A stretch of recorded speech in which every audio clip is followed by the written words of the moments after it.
Review and rating bau anak-anak I. Pinches 2,000 je. Bau macam kotak yang dah lama kat dalam store. Bau kepam-kepam. Atas ni bau macam orang yang tak basuh rambut 3 hari. Bau kelih momo macam tu. Nurul menci-mencoy. Sedapnya.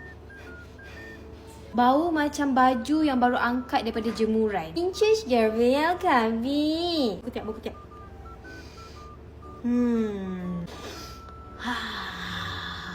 Bau macam hangit-hangit. Macam kalau bakar sampah kan. Tu bau dia. Pinches Chloe. Macam buah oren yang dah dijemur dekat tengah panas. Lepas tu angkat. Oren yang kering. Pinches Fluffy Bloop. Ya, busuknya kau. Bau dia macam kucing yang baru lepas mandi. Lepas tu tak jilat badan. Bau macam kepam-kepam tu. Kucing mauci. Bau dia macam popiah sayur yang dah tinggal lama dekat dalam tudung saji. Kucing kawan.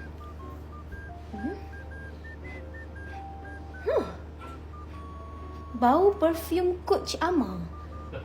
Kamu ada main ke dengan perfume Ama? Kenapa kamu bau perfume? Kamu ada buat apa-apa dengan perfume Ama? Tak lain. Basahi Sumi. Ya. Bau macam biji kopi. Yang dalam biji kopi tu ada lipas yang tengah berkumpul. Busuklah kau ni, mandilah Mayo. Pinches Izra balik mami. Yang munci, yang cumi. Sedapnya bau adik. Bau anak mak mertua. Bau paling sedap.